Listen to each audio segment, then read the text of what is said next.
Hi everyone. Hi, And how you doing? hi everyone. Eddie, we have a lot of people in the comment section.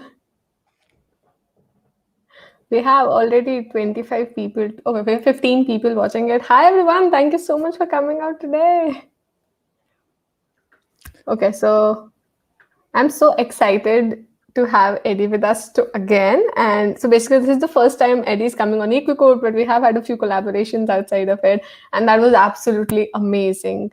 And having Eddie with us has always been so insightful and enriching for me personally. I learn a whole new set of things with Eddie. And thank you so much, Eddie, for coming out today, especially there couldn't have been a better occasion than this. This is the grand finale of our first ever series, which is Newbie to Pro, and it couldn't have been better to have you. And thank you so much for coming out today. Thank you so much for having me on your channel and on your final episode. I'm super excited to be here. I can't wait to geek out with you and your community. And it's just so cool to see so many friendly faces and names in the chat. And hopefully I'll make some new friends as well and meet some new people. So I'm really excited. Yeah, exactly. Like there are a lot of people, and see, people are so excited to have you, and a lot of people are there, and we have been getting a lot of questions as well. Since the time we just announced the session, there have been a lot of buzz about it, and it's so great. So Ayushi says the way Eddie helps is so inspiring. Absolutely true. Thank you. That's awesome. I really appreciate that. I Yeah, love I and love love the positive feedback from the community and and then when I see people collaborate and help with each other, it just gives me so much energy to do more. So I love that. So thank you all. thank you, everyone. Thank you so much, Eddie, for that. And so I came back with like full preparation today, and I'm gonna ask a lot of questions to Eddie. That's what I was just telling him about. But but definitely, if you have any other questions and if you have any questions to ask to Eddie, make sure that you post that question in the comment section, and we'll definitely gonna just answer that. And so Soumya says 25 years of experience does that, I guess. Is that so, Eddie? I'm not that old yet, but I appreciate the confidence. Yeah, I think maybe like 16 years now. So yeah, not quite 25. I might look old, but not there yet. No, but it's great. It's not like age is just a number. I feel you are so like we all feel so much welcomed around. We feel so much exciting and inspiring with you, and I think that's what matters. So yeah. And Thank you. someone says, I think this is one of the things that everyone looks out for. Aditya says, I'm just here to fork some of Eddie's epic one-liner. That's brilliant. I'm going to steal that, forking someone's one-liners or their comments. I love that. That's brilliant. So thank you. So I think we should start up with the session. So my first question for you would be, so we all know Eddie, who is the god of open source, who's always there for the community, who's always helping out other people, who makes everyone feel so much welcomed around him. But what was the story of Eddie before that? Like, how was he when he was in college, and before things just changed for him? How was this? How was Eddie? What was the story of that Eddie? I don't think I want to talk about too much about college, university, because it's a very different Eddie.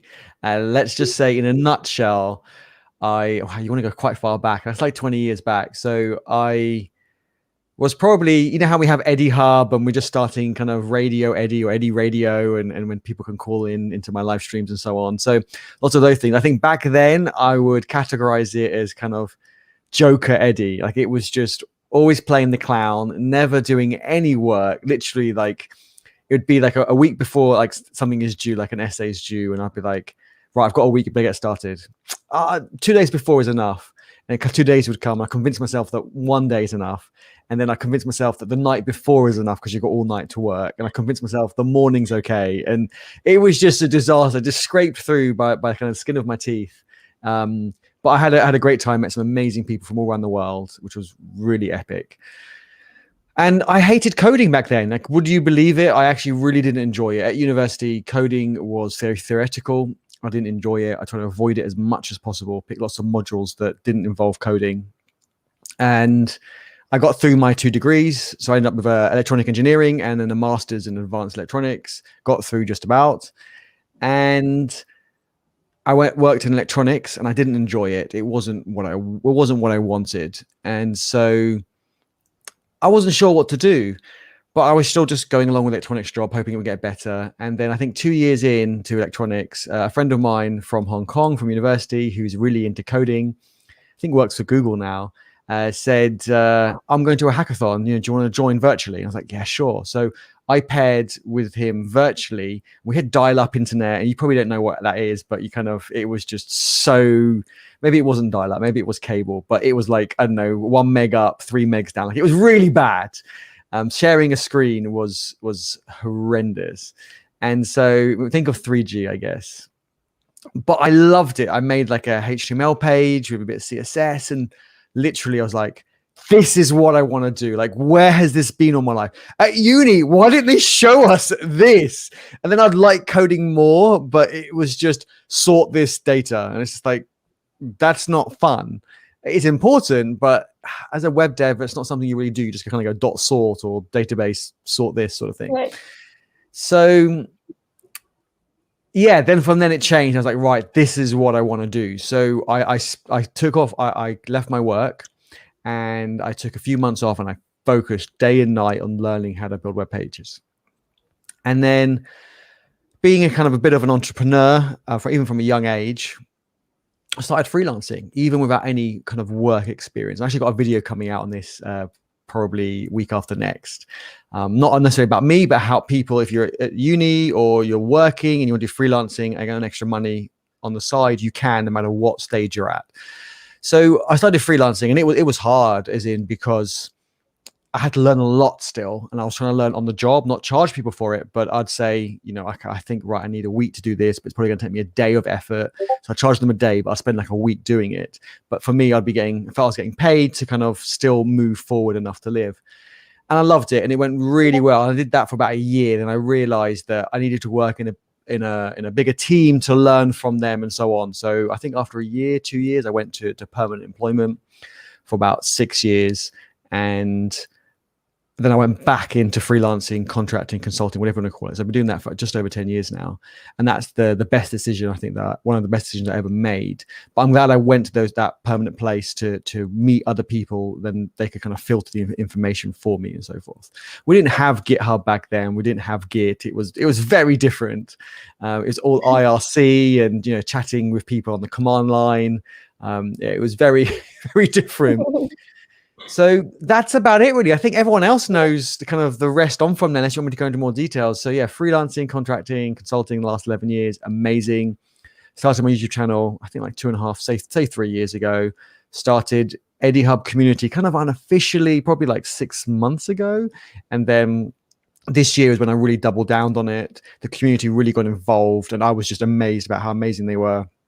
Because I had a really bad December with clients kind of messing me about a little bit, not intentionally, but unintentionally. But I had planned my December really well with various client work, but they all I'll get to you tomorrow. Tomorrow turned into next week with information needed. So the last like 4 weeks of December everyone was like, I need this now. And I was like, but I had scheduled this all perfectly. Why did you wait all till the last minute to give me the information that I needed, like the assets and so forth?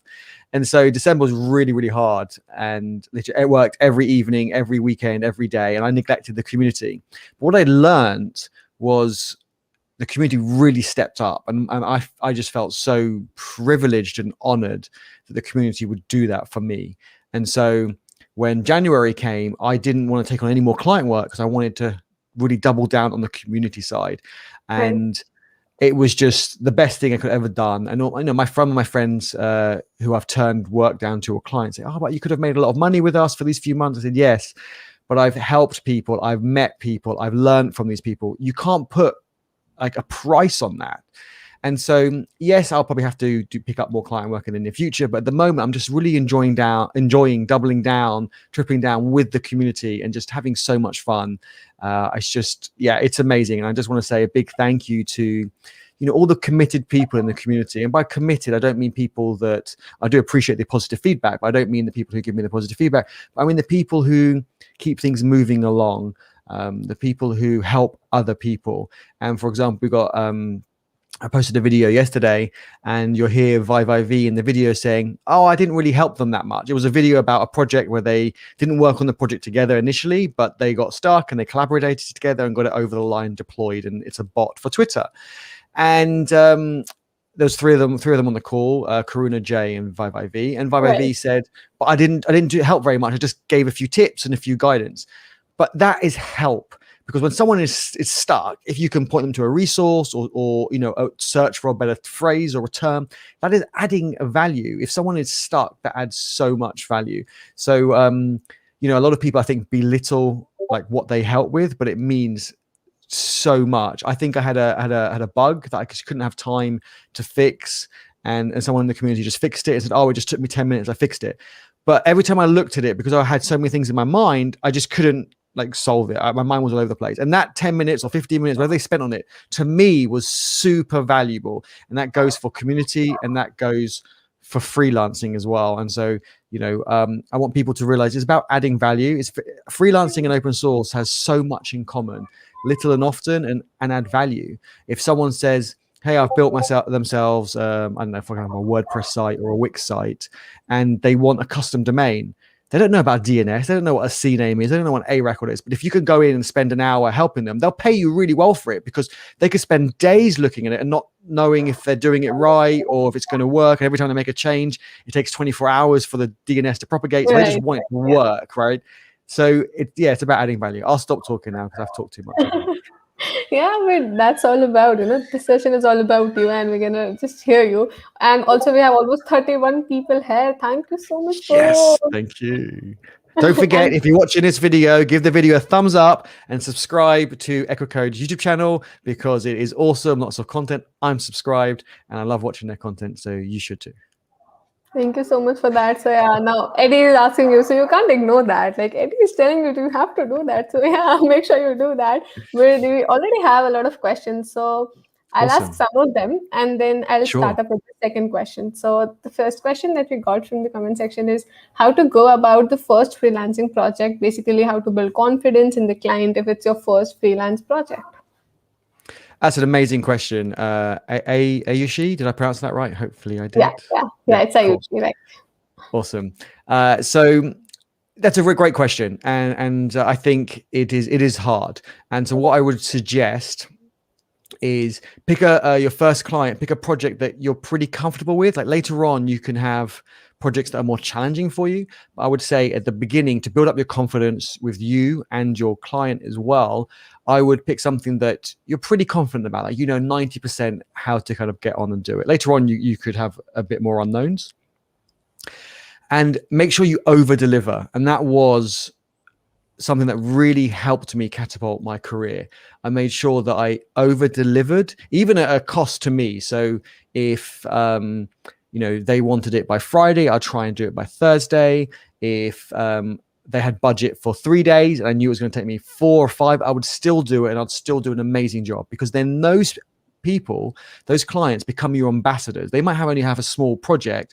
So to give an example, I had one client who only spent like a few $100 with me, and it's going back quite a few years, but I really over delivered. And then 6 months later, someone came to me and said, oh, I got recommended by X, this person. Yeah. They said you were amazing. My project's a bit bigger, and it was considerably bigger, talking like tens of thousands of dollars. Could you do it? And I was like, yeah, I can do it. That's fine. It was an area that I knew.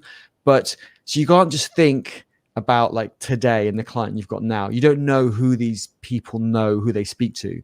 And so if you really wow them, then they're going to be your ambassadors. They're going to do the selling for you, and you're going to get more clients from that. And when you get more clients from that, so at the beginning, you might, I don't know if it's the right word, but you might make a little bit of a loss or not make as much money as you want. But further down the line, as you get clients queuing up, they're going to start, rather than, because at the beginning, people always negotiate you down. But imagine to have such a good portfolio, such good feedback, testimonials from the clients, them telling their friends and colleagues about it, that later on, you have such a queue of people. When someone says, hey, can you do this project for me? You say, well, I can only do it in 3 months' time. I'm quite busy. They're going to probably wait, which is great. So you've got this pipeline of work. But not only that, some people, time is important. And they might say, look, if you can do it this weekend or next weekend, like in the next 2 weeks, I'll pay you double. And you might think, right, I've got to work some late nights, whatever, but you're going to start making more money. And then you can on your next set of clients, after the ones you've booked in, you can start putting your rate up. So your queue will get a bit less, but you're earning more money and you can build on that. So it is really investing in yourself and your personal brand. And I know on this channel talk a lot about personal brand, which is awesome.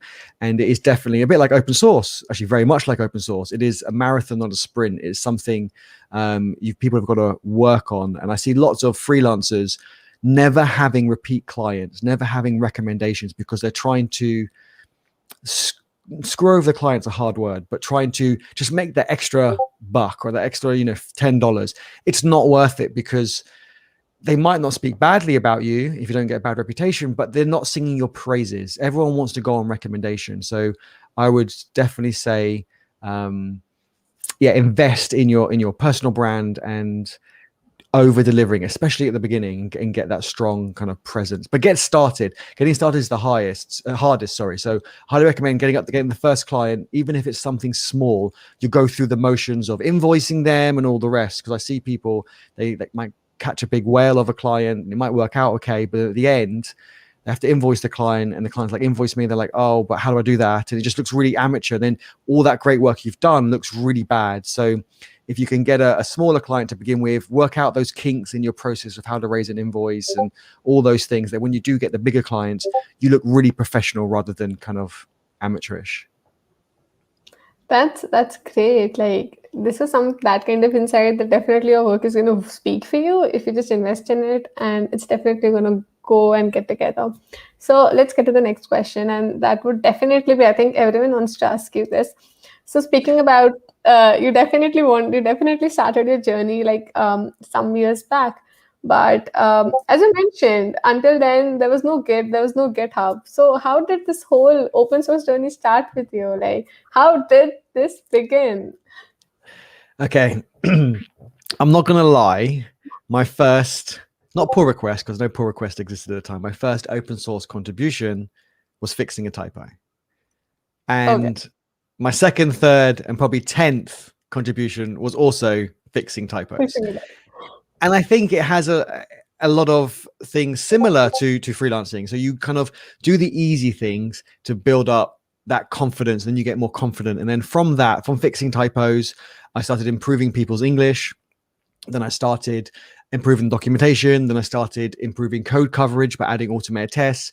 And then I started doing features and so forth. So you got to kind of crawl before you can walk, before you can run. And if you keep falling over and hurting yourself, you're not going to want to do it. So you need to, with clients and with open source contributions, like imagine you spend a lot of effort doing a kind of a big pull request and it doesn't get merged for whatever reason, not because it's good, not because it's bad, not because it's big, not because, whatever reason. It's very disheartening. So I would definitely practice first before you try and contribute to larger projects, fast-paced projects. So when I had to contribute, you had to get access to people's servers. So the project, for whatever, Project X would have its own SVN or CVS. This was before Git servers, and you'd have to get access to that. You have to, register. You have to fill in forms and all this other rubbish. Everyone had their own crazy licensing. You had to set up your SSH key specifically for that server. Like, it was quite a mission. I'm surprised so many people got involved in open source, and I'm not surprised why so many people didn't get involved, because it definitely had a high barrier to entry.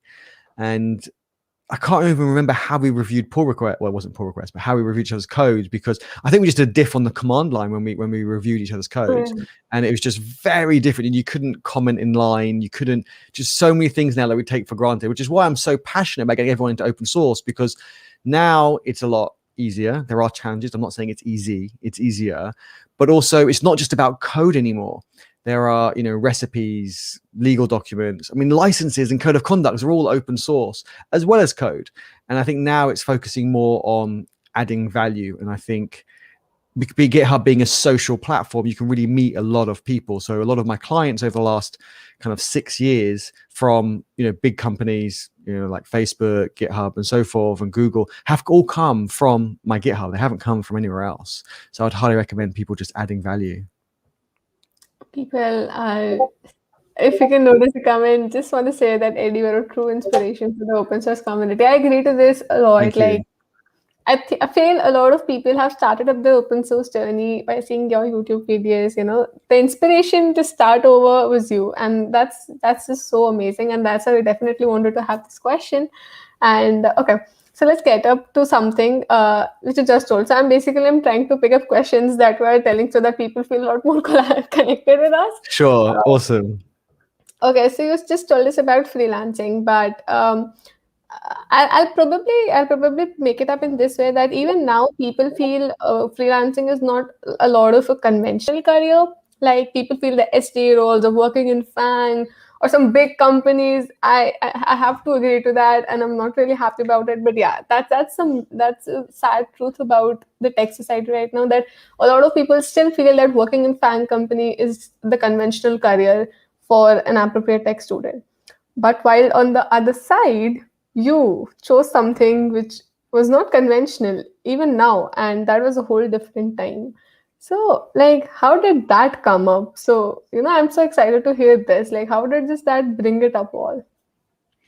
So we're all quite creative, I think. We're in tech, we're in coding, even if you're not in coding, in testing, in UX, UI, it's all very creative. And I found, I work for some big companies, and not the FANG companies, but I work for some big companies. I did get some offers from the FANG companies. They approached me, but the money and the work-life balance and the lifestyle wasn't what I wanted.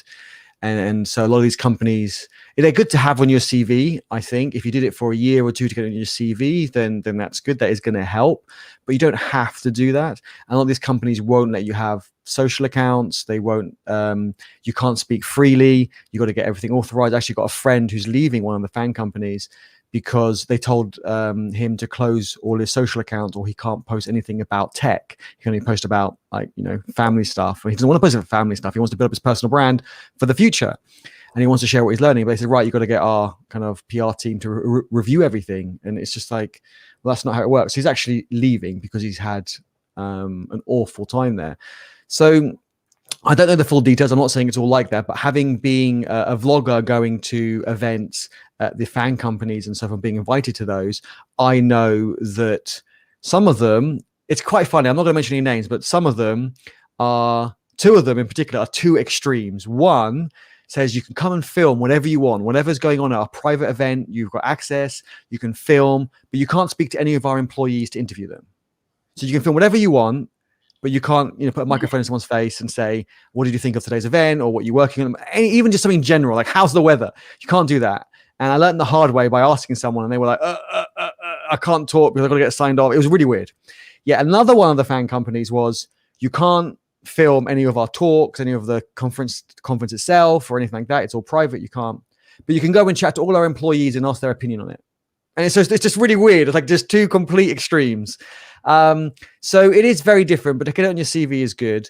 And then, so when I work for big companies, that I just felt that it was always, you're always kind of chasing the ladder. And I just felt a lot of people weren't, like in the core team, were quite collaborative, but I just find that people kind of wanted to make themselves look better so they could get the promotion and all the rest. And I just didn't like that. For me, it's, as someone wrote in the chat earlier, it's collaboration first, code second. And so trying to say, it's my idea, I did all the hard work, that's my idea. And they might have done, but why would you say that? Because you make everyone else look bad, feel bad, and so on. So as a freelancer, contractor, consultant, whatever you want to call it, I found that I'm not there at this company. If I'm there for 1 month, 6 months, a year, I'm not there to get promotion. I've told them, I've agreed my rate. I'm happy with what I'm getting, and I'm there for that time.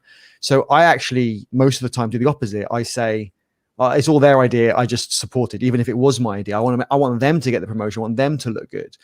And then in return, I usually get a contract extension because they're saying Eddie's amazing. He helps us and is really supportive, and so it actually reinforces each other. But I find if you're two kind of permies, you do compete a bit naturally. And so, because you want that bonus and, all that sort of stuff. Whereas I prefer to dictate probably a bad word, but I prefer to be in control of what I want. If I want to work more this year because I want to save some money that I can put in more hours. If I want to spend more time with the community and I don't, I don't need to, I can use my savings and all the rest. I'd rather do that. I like to have that flexibility. If I don't want to do a project for whatever reason, I can say no. If I'm on the fence about the project, I could double my rate and say, look, it's double. If they go for it, then great, I've got extra money. If they don't go for it, then I didn't really want it in the first place. So you're in complete control. So I to be honest, I really believe for most people, for being independent is so much better after you've probably got like 6 years experience. But I still believe people can do it from junior and being a student. I really, really believe they can, because it's about, again, like before, adding value. If someone, if there's a company you want to work for, go look at the open source projects and see how you can contribute. And I have seen this happen multiple times before, where people contribute, not just code, add value, triage their issues, go through, help other people if they log a bug. Can you verify the bug's a bug or not? What different versions, same versions, etc. Add value. When that company's hiring, who are they going to hire first? I know a DevRel who was new to tech, and actually know a couple, and they got offered jobs from the community and company that they were providing value to. They're the first person they reached out to, because they know the project, the team know they can get on with them. They can literally hit the ground running tomorrow. They're going to be doing the same thing. They're just going to be getting a paycheck for it. So yeah, just hopefully that helps. I could talk about this for ages. I know there's probably lots more questions. but that's so great. Yeah, I definitely agree to any of your point. Definitely independence is one thing that we all should aim for. And I feel experience is also on the other hand, because you get to experiment a lot. Like, you can experiment with your choices. You don't need to be in control of some particular projects. And I think that definitely helps. So yeah. I just want to add one more thing, because you did just reminded me. On the flip side, some people prefer that consistency, that continued paycheck, and there's nothing wrong with that. I'm not trying to say that's bad. I just think you've got to stick more to the rules. So it's not a bad thing. It's like, I suppose one way to look at it, I watched The Matrix recently. So one way to look at it, and I don't know if this is the first time I use it, so this might make no sense at all. So everyone in the chat, let me know if this makes any sense or not. But like, I find being a permanent employee, you're kind of plugged into the matrix, you're following the rules and so forth. But whereas when you're independent, you're a bit more like kind of, the Morpheus's team, like Neo, Trinity, etc., and so on, and you can kind of break free. So you can still work at these big companies as an independent for a certain amount of time, whatever is agreed in the contract. But you can still do other work on the side. You've got more control, and you can kind of bend the rule. Bend sounds bad, but you can kind of flex the rules a bit, because you're dictating how much you get paid. It might work for them part-time. I've had a client just say, look, can you come work with us? I say, I'm a bit busy, or I don't really want to work full-time. I work for you part-time. And they say yes. So again, the rules are still there, but I'm able to flex them a bit. So, but it's not for everybody. There is that risk of next month you might have no work. So some people want that safety and that consistency, and that's also fine. But I just want people to be aware that it is possible, and you can do both at the same time. So if you want the comfort of a permanent job, you could do weekend work, evening work, just little projects until you build up that confidence, build up that kind of what we call nest egg of like pocket of money. So if you're out of work for a little bit, and so forth. Hopefully that helps. Yeah, that definitely helps. I just got a point. So we have some questions. I think we should definitely take them up. So the first one or the second one. Okay, I lost the count. When did you feel confident enough to start taking freelancing orders? So it is quite funny. So I started when I just started learning to code, really, like quite a few months after that hackathon that opened my eyes. And I was just doing some basic HTML and CSS sites for people. And I didn't suffer from imposter syndrome then. So for me, I didn't have that challenge. I was confident that I could do it. And if I didn't, I could figure it out. Or I knew someone in the community who I could ask. Again, this friend who got me involved in this hackathon, I knew I could ask them, saying, this is not working. How can I do it? And they were really, really helpful. I definitely need to give them a shout out. So I suffered imposter syndrome more recently, like in the last couple of years. So it's been very different. And that's a different conversation. I'm not going to go into that. But if you're suffering from imposter syndrome now, I would say definitely pick up small clients. Therefore, you can do it if it's something you've done before. And like the main one is such an example. I see so many people in some of the communities that I belong to, like some of the marketing communities, the business communities. I want to create my own course on GitHub and open source and so forth. And I've joined some of those communities, and their questions are so different to mine. Mine is, how should I decide how long a video is, like 2-3 minutes, and how do I break it up into modules and all that. Their questions are, I've built my course, I'm charging $100 for my course, but I can't get a custom domain for my course page that I'm using on this platform, or I'm using this template on this course platform, but I want to customize the CSS. How do I change the color? Like simple things that are simple to us, but to them, they're like, I spent the whole weekend on it. I just want to change the background color from like black to white or whatever, white to black. And people like yourselves can help. You can say, well, it's going to take me an hour. It's going to cost you whatever, $10. It might take you less time. And you can help people with it, and that's adding value, and they're going to be so grateful. And then when someone else in that community says, hey, I want to do this, they said, oh, I can't remember, it was something to do with something called CSS. You know what, let me just send this person's name, they fixed it for me in an hour, problem solved, done. And then you start getting known in the areas. I'd say try and pick a sub niche where you can help. Don't try and put everything on your portfolio or on your CV or so forth. Don't list every technology you know, because I think it will just scare a lot of non-techies off. So I hope that helps. Definitely get started. Sorry, I interrupted you. No, that's fine. Would you like to take a break and sip some water, because I feel that I'm having some problems with it. I'm getting old. That's what it is. No, it's definitely not about that. So please don't speak like that. It's Thank not you. like that. So, yeah, that is great. So Okay. we have a very big question. I'll read it out to you. So, considering the whole job scenario in the pandemic, do you see more and more active freelancers? And if so, do you believe there's a chance that the space might get saturated in the near future? Awesome question. I love this question. So things have definitely changed, and I think for the better. I think the world has got smaller. So many of my clients before would say, we're remote. So I've been remote for 6 years, but we're remote, but they need to be within commuting distance. It's like, why? We're all remote. If I'm, an hour away or 10 hours away, I don't come into the office anyway. But in their mind, the client thinks, well, if they need to come in for emergency, you can. Not that it ever happens. And so I think the world has got smaller because people are realizing. So I paused for a second because I'm looking at the clock, and we're 30 minutes in. We've got 30 minutes left, which is great. But I think we've just been a power cut, and I've got my UPS will last for 30 minutes, so I think we'll be okay. So got internet and computer for 30 minutes. Hopefully it'll come back on before then. So yeah, the world has got smaller.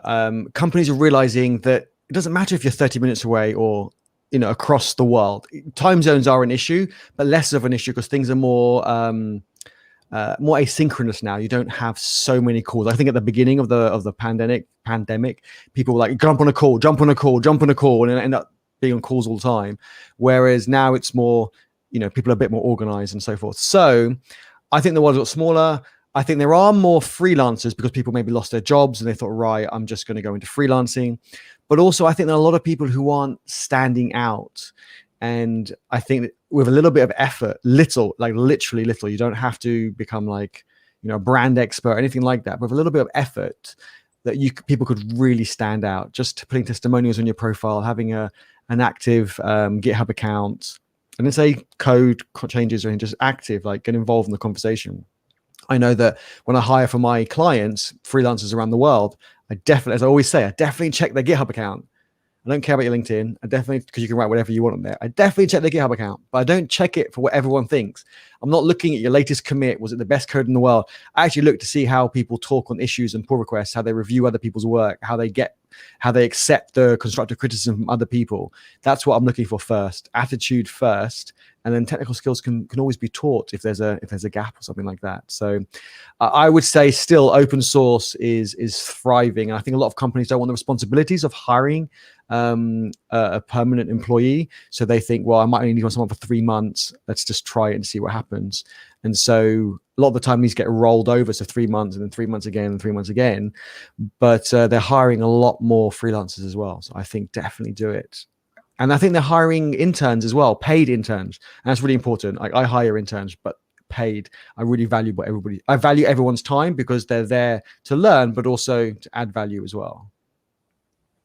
That's so great. And So coming up with the previous question as well. So you have had an interesting experience in DevRel since a long time. But so how do you think, like, just today I saw that EquiCode came up with a post about DevRel and you all had a discussion about it.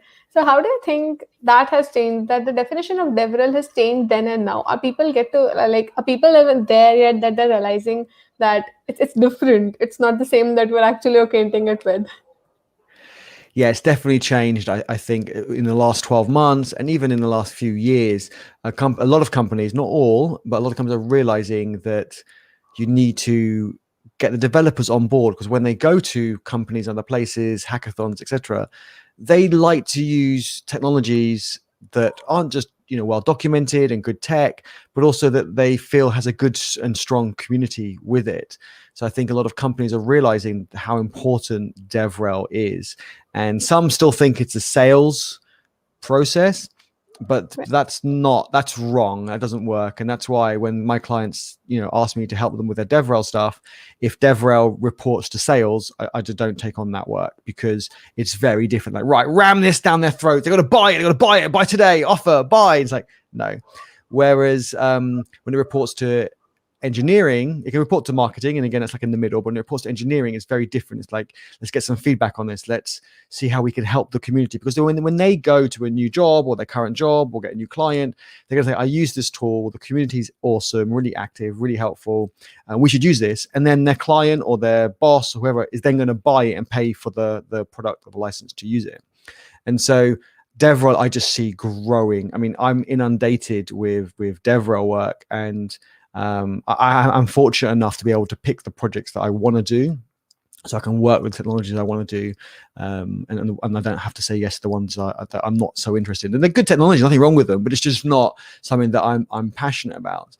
And I can just see it growing, and I get so many messages daily of people saying, "Can you recommend any DevRel people?" And probably a year ago, I was getting that daily still, but it was more permanent. I've noticed in the last 6 months, they've been more, can you get someone freelance? We want someone part-time. We want someone when we do a campaign to kind of come on and then to take a break and then to come on. So like, do a week on, maybe a week off, and different things. And you can speak with them, and they usually quite accommodating for the right person. But people need to have a profile or presence. And that's why I think I want to do more videos on my channel with the community on how they collaborate. I did one yesterday that I posted that I mentioned, because I think it gives them a springboard to put them in front of my audience, and also they can use that as reference to their clients. Because when I recommend people to the recruiters that contact me on LinkedIn or somewhere else, I say, I can recommend someone. Brilliant. Can you send me a video of them? Because they want to see, how they articulate. Do they explain well? How are they in front of the camera and so forth? So I think that's important. And it's hard to be in front of the camera. It's not easy. But just like anything, it takes practice. I was terrible. I still don't think I'm very good in front of the camera, but I was much worse 3 years ago, like considerably worse. I would like to interrupt over here. That's a myth. So you have to clear that out. You're awesome. Like, we all would definitely want to come out like that. So yeah. Now I'm sorry for interrupting, but it was important. Thank you. No problem. Interrupt away. No, it's important. So I really appreciate that. And it's just practice. And people like Praveen also do collaborations and pairing on their channel with people. So pair programming, where Praveen will lead it, and you just need to just kind of support.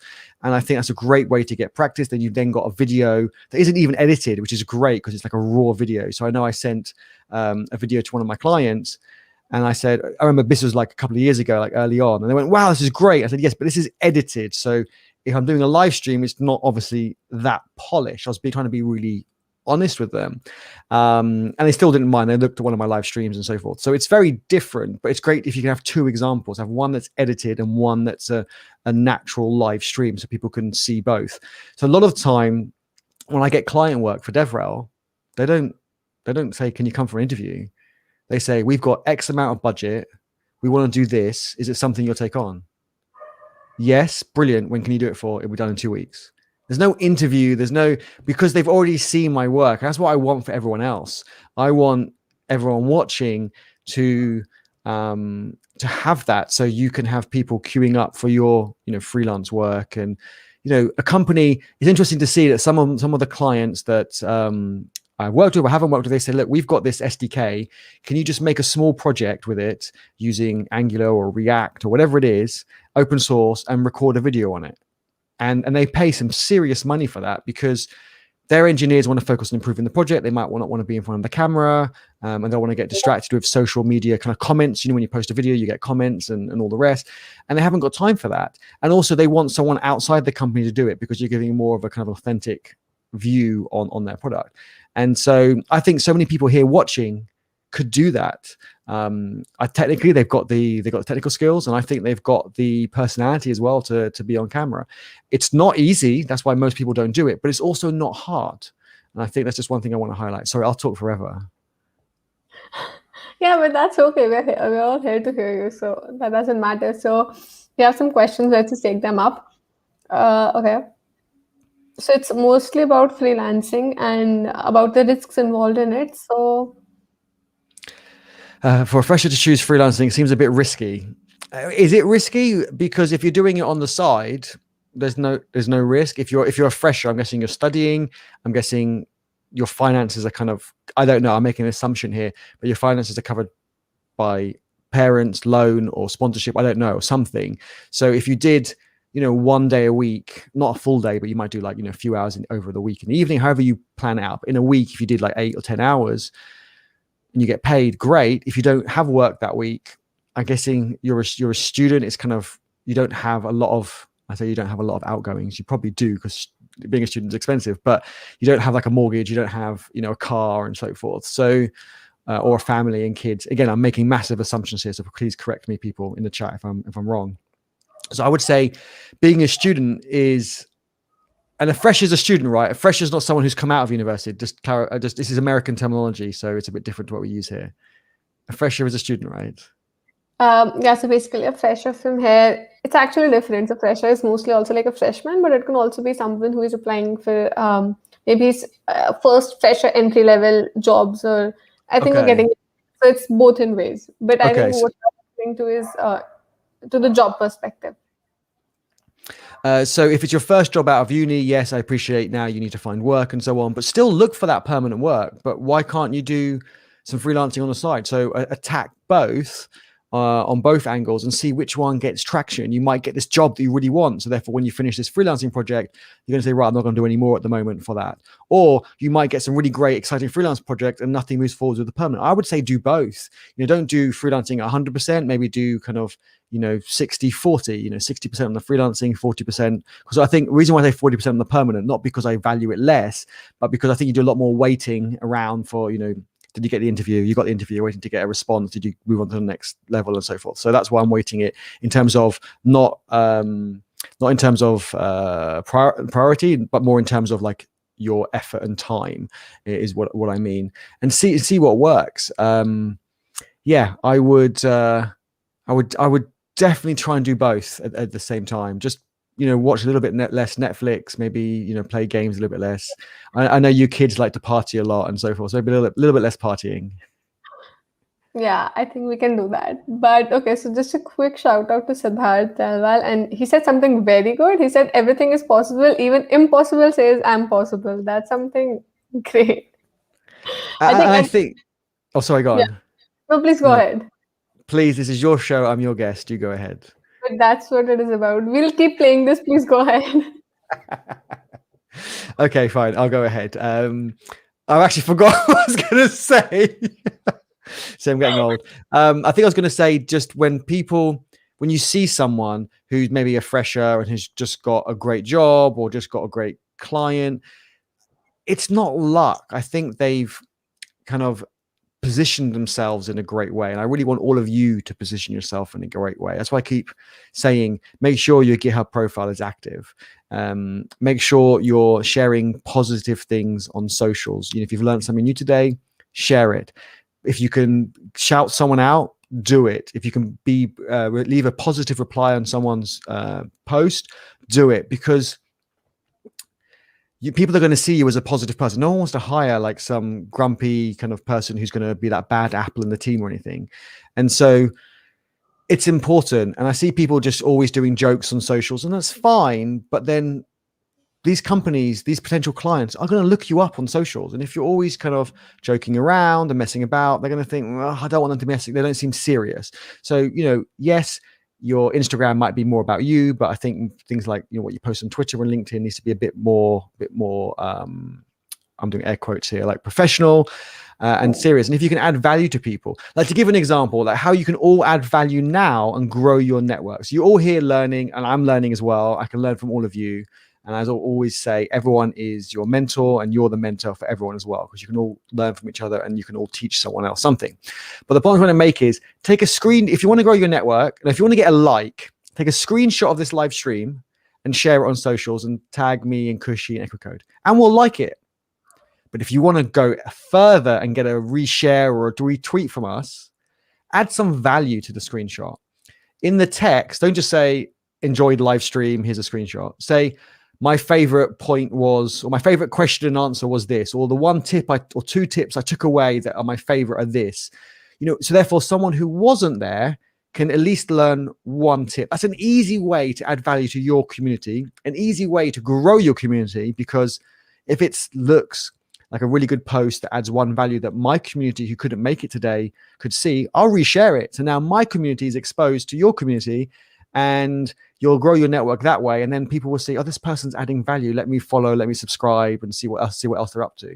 So always think about adding value if you can to everything you do. Great. And we'll quickly wrap it up with 2 more questions now. No problem. Okay, one question is from the comment section, which says, have you ruined a project so bad that you get wanted by the client? You are a human after all. Yeah, actually, he's the open source, so just like to correct it over there. It's really hard to damage a project that bad if you follow like the agile principles. And what I mean by that is if you check in regularly with the client, therefore, if you go kind of off piece or you make a mistake, then worst case, you kind of wasted a day. And so the way you can do that is I always try and build things. If I take one example, I build things with a low fidelity. I usually have A to F fidelity. And what that means is an F fidelity might just be a wireframe sketch of the page. Let's take a web page, for example. It should be a wireframe sketch, and it's just showing what information will be displayed. Like, I don't know, login form has email and password and forgotten password link or something, and maybe their logo. It doesn't look right. It's not in their colors. It's just literally a sketch. And clients will probably say, oh, but it's not in color and it's shaky corners. And it's like, yes, is this what you want it to kind of, it's not even the final layout, but is this the content you want displayed and the workflow? Therefore, you can do a user journey and say, well, when I click login correctly, you go through to this page, and you can just agree that. And then once they've signed that off, then you can go, right, okay, maybe I should do a mock-up. You might use like a tool to just mock it up roughly. You can say, right, this is with your colors. This is what it will look like. You might not do every page, but you do the important ones. Again, they've signed it off. If it's wrong, then you can say, well, okay, I'll spend another day or half a day or an hour tweaking this. Therefore, you haven't spent like a week or a month. Everyone makes mistakes, absolutely. And when I hire people, from experienced people down to interns, I shouldn't say down, that's awful, to interns, everyone adds value to the team. So that's why I don't want to use the word down. And that's why I don't like senior and junior, because everyone's there to add value. And usually the people who don't last very long are not the people who are less experienced or don't know as much. It's the people who don't check in. Like, you just say, oh, how's it going? I haven't heard from you in a few days. Yeah, it's fine. I'll get it to you tomorrow. Tomorrow turns into the day after, Like 2 weeks go by and they go, look, I messed up. I've done this. I'm stuck or whatever. And it's like, so you've wasted 2 weeks doing something that is in the wrong direction. Whereas if you wasted the day, so you got to keep the client in the process. And so therefore they feel part of it. They feel engaged. They feel that when there's a challenge, they're there with you with the challenge. They understand the challenge and the pain point, rather than you've just been out partying for 2 weeks and now you kind of, they can really appreciate that you want to succeed, and then they want you to succeed. And so, just cut long story short, when you get to like A, that's when it's going to kind of be the perfect version. But you could deploy at C. You really could. So for some of my clients, I say, well, okay, you want the button over here, you want it this and so forth, but that's going to take a lot more work. Why don't we just leave the button underneath the form, keep it really simple, and let's get the users using it, and then we can deploy it out. You can start getting value back quicker, and then we can move the button. And a lot of the time, the clients say, Everyone loves it. Let's not move the button. And so they feel that you saved them money as well, because you haven't spent, okay, a button's a simple example to move it, but just as an example, or if they want a whole new theme, I want 2 themes because some people might want this theme and that theme. You say, well, let's just deploy one theme first and we can add one later.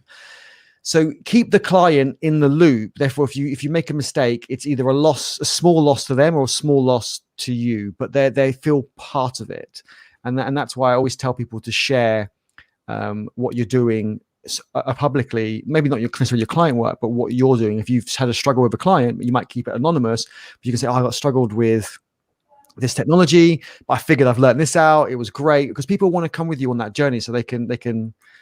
I mean, you watch the movie, you don't just watch the trailer and say, oh, I know what happens and that was a great trailer. You want to watch the movie because you want to follow the character through the challenges and then through to the successes, and you feel part of it. What's the worst thing when you're watching a movie halfway through and there's a power cut? You're like, oh my God, what happens? Whereas, and the same with the client, if you can take them through on your journey, then if you struggle, they want to help you. I've seen clients with me. I remember using one more story. This is a really long answer, but I had one client who's a big client in London, like serious money. And they want to do this project. I built up a team of like 20. That was a team of 20 people, from developers, testers, designers, and I was team lead, and it was great. And they wanted us to use a specific technology that none of us were too confident with. We had used before, but we're going to take a lot of time if we have to use this specific technology. And they went, well, why don't I just get the maintainer of that project to come and join you for a month and teach you all? So they're paying this person like, I don't know, $3,000 a day to teach us, and they're paying us to learn. But they really appreciated that it was a challenge for us, and they wanted us to succeed, and they're happy to pay extra for it because they want their product to succeed. So I would definitely keep the client in the loop. You don't want to hassle them. You don't want to call them every hour, but send stuff to them, send them screenshots, just keep them in the loop. Some will be more engaged, some will be less engaged, and you just have to kind of play it to each person. Yeah, so that's something great. And now coming up to my favorite topic, I've been so much excited about it, and I wanted to save it for the end. So talking about GitHub Star of the Year, the thumbnail says it all, the first GitHub Star of the Year. How was the experience of it? Did you kind of get the feeling that, okay, maybe I can get it? Like, how was the pre-feeling? Well, when I found out that GitHub was starting GitHub Stars, what's the word? Like, I don't know, adventure. And they mentioned it to me directly. I just thought, that's a bit of a weird thing to mention to me directly. And then they said, oh, and something's coming for you soon, like keep an eye out. And I got busy with the community and YouTube and all the rest. I kind of like forgot. And then out of the blue, I got a message saying you've been nominated. And then a month later, it says you've been successful, as a GitHub star. I was like, wow, this is awesome. So it was really out of the blue, really unexpected. I kind of knew something was happening, but I got so busy, I just forgot about it. And being on the Slack with the GitHub engineers, like imagine you have an idea or you are stuck on something and a GitHub engineer, and you can actually speak to engineers working on it. I remember I had a GitHub action challenge, and then someone in the Slack said, oh, X person's working that feature, just tag them. And they say, yeah, let's jump on a call and I can help you through it. And, it was just really amazing to have access to those people. So that was really, really great. And then to jump ahead, because hopefully we can get some more stuff in, more great questions from the community. But then we had the Nova conference, which was for GitHub stars only, and that was amazing. It was just really, really awesome to geek out with all the other GitHub stars on Slack on a conference with the other engineers as well. So that was brilliant. And then at the end, they said they were going to so they were going to announce who the GitHub Star of the Year was. And I've actually got a reaction video. I recorded this. So I've got a reaction video on my YouTube channel. I think it's a short.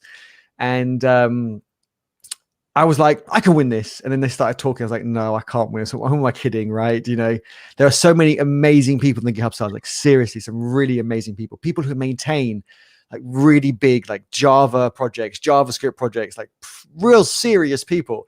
I was like I just mess around with open source. Like, I just play open source. I'm not like some of these hardcore people. And then they announced my name, and it kind of, took me a second. And even now, like, I think we're like 2 months on, I still kind of still shocked that it was me that won. And I think it goes to show that it's not how super technical or super advanced you are. I think it's more how you help other people. And I think that's why I love the GitHub Stars program, is because it doesn't mean you're promoting GitHub. It doesn't mean that you're, there are a lot of people who don't really do a lot of open source, but they help in the community. That's what GitHub want to do. They want to help people who help the community. And that's what I want to do on my channel. I want to also help people in the community who help other people in the community. So I think basically it comes down to collaboration, help other people. And by helping other people, people think, wow, I have some friends who say, I want to help other people. I've got a lot of experience I could share, but I just haven't got time. But it's not about having the time, because you can learn so much. I feel that I accelerate faster by getting these amazing questions from the community, by helping people that I learn so much all the time. Even like I did a live stream on Friday, and we were talking about deleting branches after you do a merge, and you can hit the delete button afterwards, which I usually do, but some people forget. I didn't realize there's a setting in settings on the GitHub repo that you can say after it's merged, delete automatically. I was like, so I learned something new from that. And it was just, I just love geeking out with the community, because there's just so much to learn in tech. You can't know it all. And that's why also I love testing people when I do interviews on something they don't know, because I want to see how they react, because there's always going to be something they don't know. And I purposely ask a question that I know they won't know the answer to at the end. And I want to see how they react. If they do they try and make up some BS, or do they say, I don't know, which is fine? Or do they say, I'm not sure, but I know someone I can ask, or I know where I can look. So I love asking about design patterns, and people usually say the usual ones, MVC, adapter.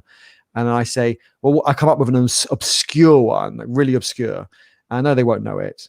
And I want to know what they say. Do they say, I don't know it, but I've got a book by the Gang of Four where I can find out? Or there's a website called Source Making. These are the ones I use. That's why I'm using those names. Source Making, where I can look it up. I'm like, great. Okay. They know where to go for it. I think that has so much, that's just as good as knowing about it, because you know where to look rather than just Google. I got to Google something about something and so on. So, and the honesty part, I don't have time for people to BS and go and talk for 10 minutes about trying to, invent something and talk around, they kind of know it, but they clearly don't. I'd rather just say, look, I don't know. I have to get back to you. Brilliant. That's fine. Nothing wrong with that. I know that I don't know a lot of things. And I'm happy to admit that. That was great. I actually watched that reaction video of yours, and it was like so amazing. And so Siddharth and Karthik, I don't want us to wrap the session, but we have a little bit of time constraints. Maybe we can do another collaboration. I'll ask Eddie if anyway we can do that, but yeah, we'll try to hope. For you and your community, anytime. Yeah, let me know. This has been so much fun. I've really, really enjoyed it. It's been great. So thank you so much. I really appreciate it. And I look forward to next time. So I've got, in 2 minutes or in a few minutes, I have a sponsors call that we have every week with my GitHub sponsors. So that's why I need to go. But if I'm a few minutes late, I'm sure my sponsors are probably in the chat. I've been really bad at not checking the chat. So apologies, everyone. But I'm sure they're in the chat, and I'm sure they understand. So if you want to add anything else, we've got a few minutes. I don't mind. I could geek out here with you for another hour, easy. That's so sweet of you, Eddie. Thank you so much for doing that. It has been a great opportunity for all of us to geek out with you. If we get any other opportunity like this, I feel it's an honor for all of us to have you, to listen to you, because this whole hour has been something, a value added hour. Definitely, as you say, keep adding value to it. And I think it just added a lot of value. It just added a lot of learnings and everything. And we have got a lot of people thanking you, thanking us. I feel it's and not to forget, thank you so much to everyone who came out today. We still have 28 people live watching this. That's so great. That's awesome. Thank you, Siddharth. Yes. Thank you, Karthike. Thank you, everyone. Yeah, I do believe that. That's so true. Thank you. And give a shout out to Siddharth. I mean, there's so many amazing people here. But one thing I've said before, I don't know if Siddharth heard, but even my clients ask about Siddharth. And I haven't mentioned, it wasn't me who prompted his profile or anything like that. And I want to just give one last reason. Siddharth adds so much value to conferences. He in our repo, our support repo in our GitHub organization, which you all can join, by the way. Siddharth starts a discussion when he goes to conferences and puts a post about all the talks he goes to, just some of the highlights, things he learned. It's about adding value. And my clients have noticed, and some of them have said, look, I've got this conference. It's really expensive. If we give Siddharth free ticket, will will he watch it, learn what he wants, and just make some notes and share it? And they love that. And just being on people's radar, it's going to grow from that. And imagine Siddharth then applies to a DevRel role for one of those companies. I mean, he's not going to have to go through the full interview process. He's only going to jump to the last stage because they've already seen YouTube channel. They've already seen the GitHub discussions and so forth. It's about adding value to the community, and I think that's just really important. So anything people could do. I do agree to that. Also, we got Nicholas, and he says, I'm late. Definitely, we're just about to wrap up the session.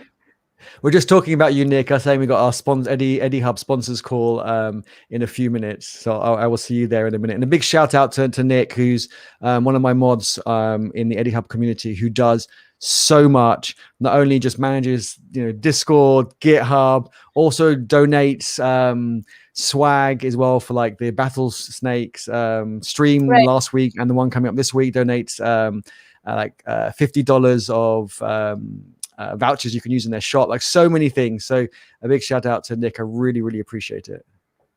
Yeah, thank you so much, everyone. Thank you so much, Nick, for coming out. You can definitely see the recording. And thank you so much, Eddie, for joining us. It was an awesome session, and I really hope we could do more collaborations like that.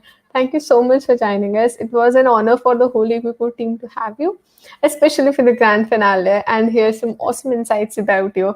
I think we got to hear a new Eddie, and that was the whole perspective of the session. Open source freelancing, definitely. But we definitely wanted to know more about you. And thank you so much, everyone, for joining. And I think we can end the session now. So bye-bye. Bye, everyone. Thank you again.